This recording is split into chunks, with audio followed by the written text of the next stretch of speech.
Hi friends, welcome back to NCERT in Telugu. నా పేరు అశోక్. ఈ వీడియోలో మనము pastoral nomads and their movements గురించి తెలుసుకుందాం. సో పాస్టోరల్ నోమాడ్స్ అంటే ఆల్రెడీ ప్రీవియస్ దాంట్లో డిస్కస్ చేసుకున్నాం కాబట్టి మళ్ళీ డిస్కస్ చేయట్లేదు. సో వాళ్ళ యొక్క మూమెంట్స్ మెయిన్గా మౌంటైన్ ఏరియాస్లో ఎలా ఉంటుందో చూద్దాం. So topic 1.1 in the mountains. So ఇప్పటికీ మనము చూసుకున్నా కానీ ఒక కమ్యూనిటీ ఉంది. ఏంటిది అది అంటే గుజ్జర్ బక్కర్వాల్స్ అనే ఒక ట్రైబల్ కమ్యూనిటీ జమ్మూ అండ్ కాశ్మీర్లో నివసిస్తూ ఉంది.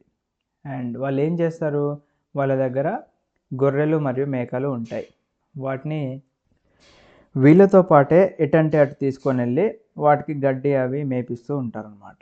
So many of them migrated to this reason in the 19th century అని చెప్పేసి అంటారు. అంటే 19th centuryలో ఉన్నప్పుడే ఈ కమ్యూనిటీ వాళ్ళు మెయిన్గా ఇక్కడికి మైగ్రేట్ అయ్యారు in search of pastures. Pastures అంటే ఏదైతే మన యానిమల్స్ మేసే గడ్డి ఇవన్నీ ఉంటుంది కదా, ఆ ల్యాండ్నే ప్యాస్చర్స్ అంటారు. సో ఇక్కడ 1850sలో అంటే 19th century అంటే ఏంటి, మనకి 1801 నుంచి 1900 వరకు కదా. సో వాళ్ళ యొక్క మూమెంట్స్ ఎలా ఉండే అని చెప్పేసి మనకు ఒకసారి ఇక్కడ 1850లో జీసీ బార్నెస్ అనే ఒక అతను రాయడం జరిగిందనమాట. సో ఆయన ఏం చెప్తున్నారు, in the hills the Gujjars are exclusively a pastoral tribe. So మెయిన్గా రెండు కమ్యూనిటీస్ ఉన్నాయండి. ఒకటి ఏంటంటే గుజ్జర్స్, ఇంకోటి ఏంటంటే గడ్డీస్. ఈ రెండు కూడా రెండు కమ్యూనిటీస్. అండ్ వీళ్ళకి గుజ్జర్స్ వచ్చేసి వాళ్ళ యొక్క మోస్ట్లీ వెల్త్ ఏంటంటే బఫెలోస్ ఉన్నాయి. అండ్ గడ్డీస్ వచ్చేసి మనకి ఇక్కడ షీప్ అండ్ గోట్స్ ఎక్కువగా ఉండే అనమాట. వాళ్ళు ఫారెస్ట్ ఏరియాలో నివసిస్తూ ఉండేవాళ్ళు. అండ్ ఏదైతే మనకి యానిమల్స్ నుంచి వచ్చిన మిల్క్ కానీ గీ అంటే నెయ్యి, అండ్ అలాగే ఇప్పుడు షీప్స్ ఉంటే వాటి నుంచి ఊలు వస్తుంది కదా, వీటన్నిటిని అమ్ముకుంటూ వాళ్ళ జీవనం కొనసాగిస్తూ ఉంటారు. ఇక్కడ ఇద్దరు ఉన్నారు, ఒకటేంటి మగవారు, ఇంకొకటి ఆడవారు. మగవారు ఏం చేసేవాళ్ళు, ఆ క్యాటిల్ని తీసుకొని వెళ్ళి కొన్ని వీక్స్ వరకు వాటిని ఫారెస్ట్లోనే మేపించి తీసుకొని వస్తారు. విమెన్ ఏం చేస్తారు అంటే మార్కెట్స్కి వెళ్తూ ఉంటారు. డైలీ వాళ్ళని ఎత్తిపైన బుట్టలు పెట్టుకొని ఏదైతే అగ్రికల్చరల్ ప్రొడ్యూస్ ఉంటుందో అవి తీసుకొని వెళ్ళి అమ్ముతూ ఉంటారు. సో దాని గురించి ఆయన ఇక్కడ రాశారు అంతే. సో మళ్ళీ back to the chapter. So ఈ విధంగా గడ్డి కోసం వెతికి ఒక ప్లేస్లోకి వచ్చారు. సో ఆ ప్లేస్ అక్కడ వాళ్ళకి మంచిగా అనిపించి కొన్ని సంవత్సరాల తర్వాత ఇంక వాళ్ళు అక్కడే సెటిల్ అవ్వడం మొదలుపెట్టారు. అండ్ మెయిన్గా ఏంటంటే వింటర్ సీజన్ వచ్చినప్పుడు వాళ్ళు ఒక దగ్గర ఉంటారు. అండ్ అలాగే సమ్మర్ సీజన్స్ వచ్చినప్పుడు ఇంకొక దగ్గరికి మూవ్ అవుతూ ఉంటారు. వింటర్ సీజన్లో వచ్చినప్పుడు మనకి హై మౌంటైన్స్ చూసుకున్నట్లయితే ఎక్కువగా మంచుతో నిండి ఉంటుంది కాబట్టి వాళ్ళు ఆ టైంలో ఏం చేస్తారు, వాళ్ళ యొక్క జంతువులను తీసుకొని వచ్చేసి కింద లో హిల్స్లోకి వస్తూ ఉంటారు. లైక్ ఇక్కడ శివాలిక్ రేంజ్ ఇచ్చారు. శివాలిక్ రేంజ్ ఒకసారి చూపిస్తాం మీకు. సో మంచు కురిచే టైమ్స్లో వాళ్ళు ఏం చేస్తారంటే ఇక్కడ మనకి ఎల్లో కలర్లో కనిపిస్తుంది కదా, ఇదే శివాలిక్ రేంజ్. అంటే ఇది లోవర్ హిల్స్ అనమాట. అంటే అంతకుముందు మేబీ ఈ ఏరియాస్లో ఎక్కువగా హై ఏరియాస్లో ఉంటూ ఉండేవాళ్ళు, అక్కడ ఎక్కువగా మంచు పడుతుంది కాబట్టి. అదే నేను ఒకసారి మ్యాప్లో చూపిస్తాను చూడండి. సో ఇక్కడ మనకి మంచు ఇదంతా ఎక్కువగా కనిపిస్తుంది కదా. సో ఒకసారి జూమ్ అవుట్ చేస్తున్నా మీకు ఒక ఐడియా ఉండడానికి. సో ఇక్కడ చూడొచ్చు మీరు, మన ఇండియా మ్యాప్లో మనం నార్థన్ సైడ్కి వెళ్తున్నాము. ఇక్కడంతా మనకి హిమాలయన్ రేంజెస్ కనిపిస్తున్నాయి కదా. సో ఈ కింద ఏదైతే ఉందో ఇది శివాలిక్ రేంజ్. సో ఇక్కడ నా మౌస్ పాయింటర్ చూసుకున్నట్లయితే ఇదంతా కొంచెం లోవర్ హిల్స్నే మనము శివాలిక్ రేంజ్ అని పిలుస్తూ ఉంటాం అన్నమాట. ఓకే. సో ఈ విధంగా వింటర్ అయ్యేపాటికి కింద లోవర్ హిల్స్కి వస్తుంటారు. అండ్ అలాగే ఎప్పుడైతే వింటర్ అయిపోయి సమ్మర్ స్టార్ట్ అవుతుందో మళ్ళీ వీళ్ళు అప్పర్ హిల్స్కి వెళ్తూ ఉంటారు. ఆ విధంగా వీళ్ళు జీవనం కొనసాగిస్తూ ఉంటారు. సో ఇలా సెవరల్ హౌస్ హోల్డ్స్ అందరూ కలిసి ఈ జర్నీలో పార్టిసిపేట్ చేస్తూ ఉంటారు. దీన్నే మనము కఫీలా అని చెప్పి పిలుస్తూ ఉంటాము. సో అప్పర్ వ్యాలీస్కి వెళ్ళాలంటే వీళ్ళు పీర్ పంజల్ పాస్ని, అంటే పీర్ పంజల్ రేంజ్ని పాస్ అవ్వుకుంటూ కాశ్మీర్ వ్యాలీకి వెళ్తారనమాట సమ్మర్ వచ్చినప్పుడు. సో అక్కడ స్నో మెల్ట్ అయిపోవడం వల్ల స్నో కింద ఉన్న ఏదైతే గడ్డి ఉందో అది మంచి పచ్చగా కనిపిస్తూ ఉంటుంది, లష్ గ్రీన్ కలర్లో ఉంటుంది. సో అక్కడ ఉన్న వెరైటీ ఆఫ్ గ్రాసెస్ ఏవైతే మొలిచినాయో మనకి అవన్నీ ఒక రిచ్ న్యూట్రిషియస్ ఫుడ్ ఇస్తుంది అనమాట యానిమల్స్కి. అండ్ అదేవిధంగా మనకి సెప్టెంబర్ వచ్చే టైంకి మళ్ళీ బక్కర్వాల్ కమ్యూనిటీ ఏదైతే ఉందో వాళ్ళు మళ్ళీ డౌన్వర్డ్ జర్నీ స్టార్ట్ చేసి కిందకి రావడం జరుగుతుంది లోవర్ హిల్స్కి. సో ఇది బక్కర్వాల్స్ గురించి. నెక్స్ట్ ఇక్కడ మనకి గడ్డీస్ గురించి చెప్పారు కదా. సో గడ్డీ అనేది కూడా ఒక కమ్యూనిటీ. సో గడ్డి షెపర్డ్స్ కూడా మనకి మౌంటైన్ ఏరియాస్లో కనిపిస్తూ ఉంటారు. వీళ్ళు కూడా నోమాడ్స్. షెపర్డ్స్ అంటే ఇక్కడ గొర్రెల కాపరి అని చెప్పేసి అర్థం. సో వీళ్ళ దగ్గర ఉన్న మేకల్ని, గొర్రెల్ని సమ్మర్ వచ్చినప్పుడు అండ్ అలాగే వింటర్ వచ్చినప్పుడు డిఫరెంట్ ప్లేసెస్కి మూవ్ చేస్తూ ఉంటారు. వింటర్ వచ్చినప్పుడు మౌంటైన్స్ కిందకి, సమ్మర్ వచ్చినప్పుడు మౌంటైన్స్ పైకి మూవ్ చేయడం జరుగుతూ ఉంటుంది. అండ్ మనము గుజ్జర్స్ గురించి తెలుసుకున్నాం కదా, వాళ్ళు మౌంటైన్స్ పైన ఏ విధంగా నివసించేవారు అనేది ఇక్కడ ఒక ఎగ్జాంపుల్ మనకు కనిపిస్తుంది. వారు నివసించే మండప్ అంటే వాళ్ళు నివసించడానికి అండ్ అలాగే మనకి చిన్న హట్ లాగా ఇక్కడ కనిపిస్తుంది. అంటే చుట్టుపక్కల యానిమల్స్ని పెట్టుకొని వాళ్ళు ఇక్కడే నివసిస్తూ ఉంటారు అనమాట. సో దీన్ని మండప్ అంటారు. గుజ్జర్స్ ఉండే మండప్ అంటారు. ఇది ఒరిజినల్గా మనకి హిల్లో దొరికే బ్యాంబూస్ ఉంటాయి కదా, బ్యాంబూస్ అండ్ అలాగే అక్కడున్న గడ్డితో కన్స్ట్రక్ట్ చేయడం జరుగుతుంది. అండ్ వీళ్ళు మెయిన్గా ఇక్కడ గీ తీస్తూ ఉంటారు. గీ అంటే నెయ్యి తీసి దాన్ని ట్రాన్స్పోర్టేషన్ చేసి అమ్ముకుంటూ ఉండడం జరుగుతుంది. సో గడ్డీస్ గురించి తెలుసుకున్నాం కదా. గుజ్జర్స్ మనము మెయిన్గా బఫెలోస్ అండ్ కౌస్ని వాటిని యూజ్ చేస్తూ ఉండేవాళ్ళు. అండ్ అలాగే గడ్డీస్ వచ్చేసరికి మెయిన్గా మనకి గొర్రెలను, మేకల్ని ఎక్కువగా కాపుతూ ఉండేవాళ్ళు. అండ్ ఇక్కడ ఒక ఇమేజ్ కనిపిస్తుంది మనకి, ఏంటి, షేరింగ్ టు బిగిన్ అని చెప్పేసి. Gaddis waiting for shearing to begin. Shearing అంటే ఏంటంటే, షేరింగ్ అంటే మనకి ఈ గొర్రెల నుంచి ఏదైతే వచ్చే ఊలు ఉంటుందో అంటే వాటి స్కిన్ని రిమూవ్ చేయడం అనమాట.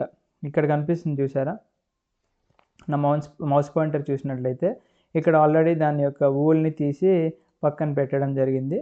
సో ఇలా ఒక్కొక్క గొర్రెని వాళ్ళు ఏం చేస్తారంటే మంచిగా వాష్ చేసి దాన్ని మంచిగా దువ్వేసి అంటే క్లీన్ చేసుకొని రెడీగా పెట్టుకుంటారు అనమాట. ఎందుకంటే ఊళ్ళు ఎంత క్లీన్గా ఉంటుందో వాళ్ళకి అంత డిమాండ్ ఉంటుంది కాబట్టి.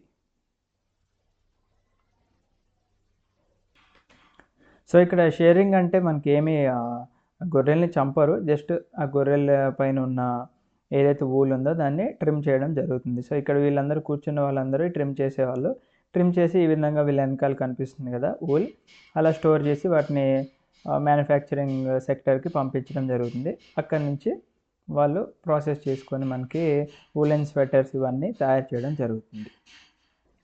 ఇక్కడ రెండు కమ్యూనిటీస్కి పెద్ద తేడా లేదు, ఎందుకంటే ఇద్దరు నోమాడ్సే కాబట్టి ఇద్దరి యొక్క మూమెంట్ ఒకటే విధంగా ఉంటుంది. బట్ వీళ్ళ రేరింగ్ అంటే ఏదైతే యానిమల్స్ని వీళ్ళు చూసుకుంటారో అవి డిఫరెంట్ అనమాట. గుజ్జర్స్ వచ్చేసి మెయిన్గా క్యాటిల్ని అండ్ గడ్డీస్ వచ్చేసి మెయిన్గా షీప్ అండ్ గోట్స్ని రేరింగ్ చేస్తూ ఉంటారనమాట. అండ్ ఇన్ ద ఈస్టర్న్ పార్ట్కి ఒకసారి మనం చూసుకున్నట్లయితే వింటర్ వచ్చినప్పుడు ఏం చేస్తారు అంటే వీళ్ళు కింద ఏరియాస్కి వచ్చేస్తూ ఉంటారని చెప్పాం కదా. సో మనకి గర్వాల్ అండ్ కుమాన్ ఏరియాస్లో మనకి ఎక్కువగా బాబర్ అని కనిపిస్తుంటుంది. బాబర్ అంటే ఒక డ్రై ఫారెస్ట్ ఉన్న ఏరియాకి వీళ్ళు క్యాటిల్ని వీళ్ళతో పాటు తీసుకొస్తూ ఉంటారు. అండ్ అలాగే సమ్మర్ వచ్చినప్పుడు వాళ్ళు బుగ్యాల్ ఏరియాస్కి వెళ్తూ ఉంటారు. బుగ్యాల్ ఏరియా అంటే మనకి ఇక్కడ వాస్ట్ మెడోస్ ఉంటాయి అన్నమాట. మెడోస్ అంటే నథింగ్ బట్ ఎక్కువగా గ్రాసీ ఉన్న ఏరియాస్కి వెళ్ళడం జరుగుతూ ఉంటుంది. సో ఇక్కడ మెయిన్గా గుర్తుపెట్టుకోవాల్సింది ఏంటంటే గుజ్జర్ కమ్యూనిటీ వాళ్ళు ఏంటి అంటే క్యాటిల్ హెర్డర్స్ అని చెప్పుకోవచ్చు వీళ్ళని. అండ్ వీళ్ళు ఈస్టర్న్ సైడ్కి చూసుకున్నట్లయితే వింటర్ సీజన్లో వచ్చినప్పుడు డ్రై ఫారెస్ట్ ఏరియాకి వస్తూ ఉంటారు, దాన్నే బాబర్ అంటారు. అండ్ సమ్మర్ సీజన్ వచ్చినప్పుడు హై మీడోస్కి వెళ్తూ ఉంటారు. హై మీడోస్ అంటే ఎక్కువగా గ్రాస్ ఉన్న ప్రాంతాలకి, దాన్నే మనము బుగ్యాల్స్ అంటాము. వాళ్ళు మేజర్గా చూసుకుంటే వాళ్ళు జమ్మూ ప్రాంతానికి చెందిన వాళ్ళు. బట్ ప్యాస్చర్ కోసం వాళ్ళు వెతుక్కుంటూ ఫైనల్గా యూపీ హిల్స్ దగ్గర కూడా వాళ్ళు వెళ్ళడం జరిగిందనమాట ఈస్టర్న్ సైడ్కి. సో ఇదే విధంగా మనకి వేరియస్ కమ్యూనిటీస్ కనిపిస్తూ ఉంటాయి అన్నమాట. అంటే సమ్మర్ నుంచి వింటర్ నుంచి సమ్మర్కి ఇలా మూవ్ అవడాన్ని ఒక సైక్లిక్ మూమెంట్ మనం చూస్తున్నాము. హిమాలయన్ ఏరియాస్లో ఉన్న మనకి భోటియాస్ కానీ, షెర్పాస్ కానీ, కినారిస్ కానీ వీళ్ళందరికీ కూడా ఇలా సైక్లిక్ మూమెంట్ అనేది చాలా ఇబ్బందిగా ఉండేది. సో వీళ్ళు ఏంటంటే ఈ సీజనల్ చేంజ్కి వీళ్ళు కొంచెం అడాప్ట్ అవ్వాల్సి ఉంటుంది. అండ్ అలాగే అక్కడున్న ప్యాస్చర్ ఏదైతే అంటే అక్కడున్న గడ్డిని వీళ్ళు టైం టు టైం యూజ్ చేసుకోవాలి. అంటే ఎప్పుడైతే వాళ్ళ దగ్గర ఉన్న క్యాటిల్ కానీ, షీప్ కానీ, గోట్ కానీ అక్కడున్న గడ్డి మొత్తం అయిపోతుంది అన్న టైంకి వీళ్ళు ఏం చేస్తారు అంటే వేరే ప్లేస్కి మూవ్ అవుతూ ఉంటారనమాట. సో దట్ ఆ వేరే ప్లేస్కి మూవ్ అయ్యి మళ్ళీ ఈ ప్లేస్కి రిటర్న్ వచ్చే క్రమంలో మళ్ళీ ఆ గడ్డి మొలుస్తుంది అని చెప్పేసి వీళ్ళు భావిస్తున్నారనమాట. నెక్స్ట్ వచ్చేసి మనకి మౌంటైన్ ఏరియాస్లో చూసాం కదా, ఇప్పుడు ప్లాట్యూస్, ప్లెయిన్ అండ్ డెజర్ట్ ఏరియాస్లో వీళ్ళ ఈ నోమాడ్స్ యొక్క పాస్టోరల్ నోమాడ్స్ యొక్క మూమెంట్ ఏ విధంగా ఉందో ఇప్పుడు చూద్దాము. సో ఇక్కడ అందరూ పాస్టోరలిస్ట్స్ ఎవరైతే ఉన్నారో అందరూ మౌంటైన్ ఏరియాస్లో ఉండాలని రూల్ లేదు. ఎందుకంటే మన వాళ్ళు భారతదేశం మొత్తంలో వాళ్ళు విస్తరిస్తూ ఉంటారు. ఎందుకంటే plateaus areas, plains and desert areas కూడా ఉన్నాయి కాబట్టి అక్కడ కూడా ఇలాంటి కమ్యూనిటీస్ మనకు కనిపిస్తూ ఉంటుంది. ఫర్ ఎగ్జాంపుల్ మనకి మహారాష్ట్రలో చూసుకున్నట్లయితే ధంగర్స్ అనే ఒక కమ్యూనిటీ ఉంది. అండ్ వీళ్ళ యొక్క పాపులేషన్ చూసుకున్నట్లయితే మనకి ఎర్లీ 20th సెంచరీలో అరౌండ్ 4,67,000 ఉందన్నమాట. Most of them were shepherd's అంటున్నారు. అంటే ఎక్కువ మంది వీళ్ళు చూసుకున్నట్లయితే గొర్రెల కాపర్లు అని చెప్పుకునేవాళ్ళు. అండ్ కొంతమంది ఏంటి దీంట్లో అంటే బ్లాంకెట్ వీవర్స్, అంటే మన బ్లాంకెట్స్ ఉంటాయి కదా, మనం కప్పుకునే బ్లాంకెట్స్ ఉంటాయి కదా, అవి తయారు చేస్తూ ఉంటారు. అండ్ కొంతమంది ఏంటంటే బఫెలో హెర్డర్స్, అంటే బర్రెల్ని కాసేవాళ్ళు అనమాట. సో ఈ దంగర్ కమ్యూనిటీ ఏదైతే ఉందో వీళ్ళ షెపర్డ్స్తో పాటు మెయిన్గా వర్షాకాలం స్టార్ట్ అయ్యే టైంకి సెంట్రల్ ప్లాట్యూలో నివసిస్తూ ఉండేవాళ్ళు. బట్ ఇది ఒక సెమీ యారిడ్ రీజన్ కాబట్టి మనకి రెయిన్ఫాల్ అనేది చాలా తక్కువగా ఉంటుంది. అండ్ అలాగే సాయిల్ కూడా చాలా పూర్గా ఉంటుంది. అంటే ఇక్కడ ఎక్కువగా పంటలు పండవన్నమాట. ఎక్కువగా మనకి థానీ బుషెస్ కనిపిస్తూ ఉంటాయి అన్నమాట. అంటే ముళ్ళుగా ఉన్న చెట్లు ఎక్కువగా గ్రో అవుతూ ఉంటాయి. ఇక్కడ ఓన్లీ ఒకటే ఒక క్రాప్ గ్రో అయ్యేది ఏంటి అంటే బాజ్రా క్రాప్. సో మాన్సూన్ వచ్చే టైంకి వీళ్ళు బాజ్రా క్రాప్ని వేసుకొని, అండ్ అలాగే అక్టోబర్ వచ్చే టైంకి అది హార్వెస్ట్ అవుతుంది కాబట్టి ఆ క్రాప్ని, అంటే పంట చేతికి వస్తుంది కాబట్టి వీళ్ళు ఆ పంటను తీసుకొని నెక్స్ట్ అలాగే వెస్ట్ సైడ్ మూవ్ అవుతూ ఉంటారనమాట. అంటే మార్చ్ వచ్చే టైంకి వీళ్ళు కొంకన్ దాకా రీచ్ అవుతూ ఉంటారు. వీళ్ళ యొక్క జంతువులు తీసుకొని వెస్ట్ సైడ్ వెళ్తూ ఉంటారు కొంకన్ దగ్గరికి. సో కొంకన్ ఏరియా చూసుకున్నట్లయితే మనకి అంటే నియర్ ముంబై దగ్గరలో ఉంటుంది. అంటే కోస్టల్ ఏరియా కాబట్టి దానికి ఒక 100 కిలోమీటర్స్ మనకి చూసుకున్నట్లయితే దాని రేడియస్లో ఎక్కువగా అగ్రికల్చరల్ యాక్టివిటీస్ నడుస్తూ ఉంటాయి. అండ్ అక్కడ రెయిన్ఫాల్ కూడా చాలా ఎక్కువగా ఉంటుంది. ఎందుకంటే మనకి సౌత్ వెస్ట్ మాన్సూన్ అక్కడి నుంచి స్టార్ట్ అవుతుంది కాబట్టి రెయిన్ఫాల్ కూడా చాలా ఎక్కువగా ఉంటుంది. నథింగ్ బట్ మనం ఇక్కడ వెస్టర్న్ ఘాట్స్ అని చెప్పుకోవచ్చు. అండ్ అక్కడ సాయిల్ కూడా చాలా రిచ్గా ఉంటుందన్నమాట. సో ఈ షెపర్డ్స్ ఎవరైతే ఉంటారో వీళ్ళని కూడా ఆ కొంకన్ కమ్యూనిటీ వాళ్ళు వెల్కమ్ చేస్తూ ఉంటారు, అంటే ఆహ్వానిస్తూ ఉంటారు. సో ఫర్దర్గా సెంటెన్స్కి వెళ్ళే ముందు మనకి ఇక్కడ ఒక కమ్యూనిటీ వాళ్ళు కనిపిస్తున్నారు. వీళ్ళని రైకా కమ్యూనిటీ అంటారు, లేదా రైకా నోమాడ్స్ అంటారు. వీళ్ళు మెయిన్గా రాజస్థాన్లో థార్ డెజర్ట్లో మనకి ఎక్కువగా కనిపిస్తూ ఉంటారు. అండ్ మనకి డెజర్ట్ ఏరియాలో చూసుకున్నట్లయితే క్యాటిల్ కానీ, గోట్ కానీ, షీప్స్ కానీ ఇవి బ్రతకవు అనమాట. ఓన్లీ క్యామెల్సే ఎక్కువగా సర్వైవ్ అవుతూ ఉంటాయి. ఎందుకంటే అవి వాటి హంప్లో వాటర్ని చాలా రోజుల వరకు స్టోర్ చేసుకునే కెపాసిటీ ఉంటుంది కాబట్టి. సో మొత్తానికి మనకి దంగర్ కమ్యూనిటీ ఏదైతే ఉందో వాళ్ళు కొంకన్ ఏరియాకి వచ్చారు. ఎప్పుడైతే ఖరీఫ్ సీజన్ అయిపోయిందో, అంటే ఖరీఫ్ సీజన్ యొక్క హార్వెస్ట్ టైం వచ్చిందంటే పంట చేతికి వచ్చిన సమయంలో ఏమవుతుంది అంటే ఈ దంగర్ కమ్యూనిటీ వాళ్ళు తీసుకొచ్చిన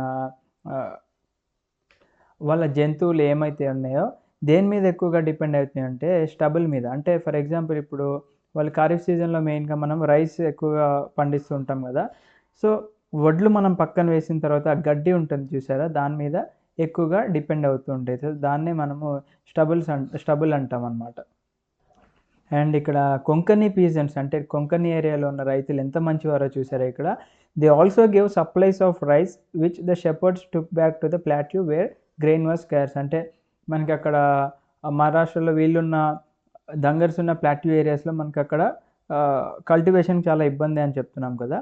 సో ఈ కొంకణి పీజెంట్స్, అంటే అక్కడి నుంచి వీళ్ళు కొంకణి ఏరియాకి వచ్చినప్పుడు కొంకణి పీజెంట్స్ ఏం చేస్తారు, మా దగ్గర రైస్ ఉంది మీరు తీసుకువెళ్ళండి, అంటే ఇన్ కేస్ డబ్బులకి ఇస్తున్నారో ఫ్రీగా ఇస్తున్నారో మనకు తెలియదు కానీ వాళ్ళు దాన్ని ఇచ్చేసి పంపిస్తున్నారనమాట. అండ్ మళ్ళీ ఎప్పుడైతే మాన్సూన్ స్టార్ట్ అవుతుందో ఈ దంగర్ కమ్యూనిటీ వాళ్ళు కొంకన్ నుంచి వెళ్ళిపోవడం జరుగుతుందన్నమాట. మరి ఎందుకు వర్షాకాలం వచ్చినప్పుడు కొంకన్ ఏరియాస్ నుంచి వెళ్ళిపోతున్నారు వీళ్ళ యొక్క షీప్స్ అంటే, షీప్స్ ఏంటంటే వెట్ మాన్సూన్ క్లైమేటిక్ కండిషన్స్కి అవి అడాప్ట్ అవ్వలేవు అనమాట. అంటే ఆ క్లైమేటిక్ కండిషన్స్కి అవి తట్టుకోలేవు కాబట్టి వీళ్ళు మళ్ళీ సెమీ యారిడ్ ఏరియా ఉన్న ప్లాట్యూ ఏరియాస్, అంటే అక్కడ వర్షం చాలా తక్కువ పడుతుంది కాబట్టి ఇవి కూడా ఎక్కువగా జీవించడానికి ఆస్కారం ఉంది కాబట్టి అక్కడికి వెళ్ళిపోతూ ఉంటారు.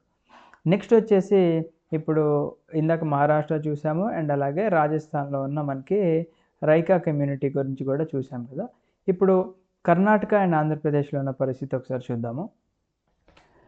సో కర్ణాటక అండ్ ఆంధ్రప్రదేశ్లో చూసుకున్నా కానీ మనకి ఎక్కువగా సెంట్రల్ ప్లాట్యూ చూసుకున్నట్లయితే ఎక్కువగా అది డ్రై ఏరియా అని చెప్పుకోవచ్చు. అండ్ ఆ డ్రై ఏరియా అంటే మనకి వర్షం చాలా తక్కువ పడుతుంది అండ్ ఎక్కువగా స్టోన్ అండ్ గ్రాస్తోనే నిండిపోయి ఉంటుంది. సో ఈ ఏరియాస్లో మనకి పాపులేషన్ అనేది చాలా తక్కువగా ఉంటుంది అండ్ ఎక్కువగా గొర్రెలు కాసుకునే వాళ్ళు, మేకలు అండ్ ఆవులు, గేదెలు కాసుకునే వాళ్ళు ఎక్కువగా ఉంటారు. అండ్ ఏపీ అండ్ కర్ణాటకలో ఉన్న కమ్యూనిటీస్ ఒకసారి చూసుకుంటే క్యాటిల్ రేరింగ్ అంటే బఫెల్లోస్ అండ్ అలాగే కౌస్ని రే అంటే ఎవరైతే లీడ్ చేస్తారో వాళ్ళని గొల్లాస్ అంటారు. అంటే గొల్లా కమ్యూనిటీ ఉంటుంది, గొల్లోళ్ళు అని చెప్తాం కదా. సో వాళ్ళు మెయిన్గా బఫెల్లోస్ని మేపుతూ ఉంటారు. అండ్ అలాగే షీప్స్ని, గోట్స్ని మేపే వాళ్ళని ఎవరంటే కురుమాస్ అండ్ అలాగే కురుబాస్, ఈ రెండు కమ్యూనిటీస్ వాళ్ళు మేకల్ని అండ్ అలాగే గొర్రెల కాపర్లు అని చెప్పుకోవచ్చు. అండ్ వీళ్ళు మెయిన్గా బ్లాంకెట్స్ ఏవైతే ఉంటాయో అవి అమ్ముతూ ఉంటారు. సో వీళ్ళు ఎక్కువగా మనకి ఫారెస్ట్ ఏరియాస్లో కనిపిస్తూ ఉంటారు అండ్ చిన్న చిన్న ల్యాండ్ని అంటే చిన్న చిన్న ఏరియాస్ ఆఫ్ ల్యాండ్ని కల్టివేట్ చేయడం జరుగుతుంది. అండ్ అలాగే చిన్న చిన్న ట్రేడింగ్లో కూడా వీళ్ళు పాల్గొంటూ ఉంటారు. అండ్ మనకి మౌంటైన్ ఏరియాస్తో కంపేర్ చేసుకున్నట్లయితే వీళ్ళ యొక్క జీవనం అనేది కొంచెం డిఫరెంట్గా ఉంటుంది. ఎందుకంటే మనకి ఇక్కడ మంచు పడదు కాబట్టి వీళ్ళు మెయిన్గా దేని మీద డిపెండ్ అవుతారు, మాన్సూన్ మీద డిపెండ్ అవుతారు. అంటే వర్షాకాలం మీద ఎక్కువగా డిపెండ్ అవుతూ ఉంటారనమాట. సో ఎప్పుడైతే డ్రై సీజన్ ఉంటుందో, అంటే డ్రై సీజన్ వచ్చినప్పుడు ఏం చేస్తారు అంటే కోస్టల్ ఏరియాస్కి వెళ్ళిపోతూ ఉంటారనమాట. ఎందుకంటే అక్కడ మనకి ఎక్కువగా వర్షం ఇవన్నీ కనిపిస్తూ ఉండి గడ్డి కూడా మంచి పచ్చగా ఉంటుంది కాబట్టి. Only buffaloes like the swampy, అంటే బఫెల్లోస్ మనం చూస్తూ ఉంటాము, గేదెలు ఎక్కువగా బురదలో పడుకోవడానికి ఇష్టపడుతూ ఉంటాయి కదా. సో అలాంటి స్వాంపీ అండ్ వెట్ కండిషన్స్ ఉన్న ఏరియాలో ఎక్కువగా బఫెల్లోస్ అడాప్ట్ అవుతూ ఉంటాయి. అండ్ మనకి షీప్స్ అండ్ గోట్స్ ఎక్కువగా అలాంటి ప్రదేశాల్లో నివసించడానికి ఇష్టపడవు. ఎందుకంటే అవి ఎక్కువగా వేరే ఏరియాస్లో, డ్రై ఏరియాస్లో ఉండడానికి ఇష్టపడుతూ ఉంటాయి కాబట్టి మనకి వర్షాకాలం మళ్ళీ అక్కడ స్టార్ట్ అయినప్పుడు వీళ్ళు డ్రై ఏరియాస్కి వచ్చేస్తూ ఉంటారనమాట. నెక్స్ట్ వచ్చేసి బంజారాస్ కూడా ఒక కమ్యూనిటీ ఉంది. అవి వాళ్ళు ఎక్కువగా మనం ఎక్కడ చూస్తామంటే యూపీ, పంజాబ్, రాజస్థాన్, మధ్యప్రదేశ్ అండ్ మహారాష్ట్రలో ఈ కమ్యూనిటీ గురించి మనం ఎక్కువగా చూస్తూ ఉంటాము. అండ్ ఈ కమ్యూనిటీస్ వాళ్ళు కూడా ఒక మంచి ప్యాస్చర్ ల్యాండ్ కోసం వెతుకుతూ ఉంటారు. అండ్ అలాగే వాళ్ళ దగ్గర ఉన్న క్యాటిల్ని అమ్ముకోవడం కానీ లేకపోతే అదర్ గూడ్స్ ఏదైతే ఉన్నాయో అవి ఎక్స్చేంజ్ చేసుకొని వీళ్ళు గ్రెయిన్ అండ్ ఫాడర్ ఎక్స్చేంజ్ చేసుకోవడం జరుగుతూ ఉంటుంది. సో ఇందాక ఆల్రెడీ మనం డెజర్ట్ ఏరియాస్లో రైకా నొమాడ్స్ గురించి చూసాం కదా. సో వాళ్ళ గురించి కొంచెం మనకి ఇవ్వడం జరిగింది. సో ఇక్కడ ఏం చెప్తున్నారంటే the rainfall in the region was meagre and uncertain అంటున్నారు. సో మీగర్ అంటే ఇక్కడ ఏంటంటే కొద్దిపాటి రైన్ఫాలే కనిపిస్తూ ఉంటుంది మనకి డెజర్ట్ ఏరియాస్లో, అండ్ అది కూడా అన్సర్టైన్గా ఉంటుందన్నమాట. సో ఏదైతే మనకి కల్టివేట్ అయ్యే ల్యాండ్ కూడా ఉందో అది కూడా మనకి ఫ్లక్చువేట్ అవుతూ ఉంటుంది. అంటే ఒకసారి కల్టివేట్ అవ్వచ్చు అండ్ ఒకసారి అవ్వకపోవచ్చు అనమాట. And over vast stretches no crop could be grown అంటాను. అంటే మనకి చాలా వరకు ఇక్కడ క్రాప్స్ గ్రో అవ్వడానికి ఆస్కారం లేదని చెప్తున్నాను అనమాట. So the Raikas combined cultivation with pastoralism. So వీళ్ళు ఏం చేశారంటే కల్టివేషన్తో పాటు ప్యాస్టోరలిజం కూడా ఒక యాక్టివిటీ చేసుకుందామని చెప్పేసి ఈ విధంగా క్యామెల్స్తో వీళ్ళు ఏదైతే మనకి ప్రీవియస్గా మనకి క్యాటిల్ హెర్డర్స్ అండ్ అలాగే షీప్ అండ్ గోట్ హెర్డర్స్ ఉన్నారో ఇక్కడ క్యామెల్ హెర్డర్స్ గురించి మనకి ఇక్కడ చూడొచ్చు అనమాట. అంటే కల్టివేషన్ ఒక ఎత్తు అయితే క్యామెల్ హెర్డింగ్ కూడా ఇంకొక బిజినెస్ లాగా పెట్టుకోవడం జరిగిందనమాట. సో మాన్సూన్ టైంలో ఏం చేస్తారంటే the Raikas of Barmer, Jaisalmer, Jodhpur and Bikaner stayed in their home villages అని చెప్పేసి అంటున్నారు, వేర్ ప్యాస్చర్ వాజ్ అవైలబుల్. అంటే మాన్సూన్ సీజన్ వచ్చినప్పుడు మనకి చూసాము వర్షం అనేది చాలా కొద్దిపాటుగా ఉంటుంది కాబట్టి ఈ సమయంలో ఏమన్నా పంటలు కొన్ని గ్రో అయ్యే ఆస్కారం ఉండొచ్చు అని అనిపించినప్పుడు ఏం చేస్తారు, మనకి బర్మేర్, జైసల్మేర్, జోధ్పూర్ అండ్ బికానేర్ ఉన్న ఏరియాస్లో వీళ్ళ విలేజెస్లోనే నివసిస్తూ ఉంటారు.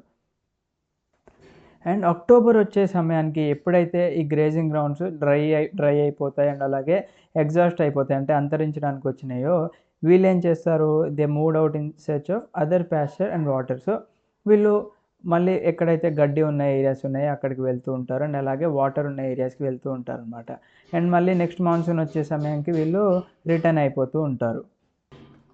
వీళ్ళలో కూడా మనకి 2 కమ్యూనిటీస్ కనిపిస్తున్నాయి. ఏంటి అంటే ఒకటి మారు రైకాస్. మారు రైకాస్ అంటే ఏంటి, వీళ్ళు ఏం చేస్తారంటే క్యామెల్ హర్డర్స్ అనమాట. ఇక్కడ కనిపిస్తున్నారు చూసారా, వీళ్ళు మారు రైకాస్. అండ్ ఇంకొక గ్రూప్ వచ్చేసి ఏంటంటే వాళ్ళు షీప్ అండ్ గోట్ని హర్డింగ్ చేస్తూ ఉంటారనమాట.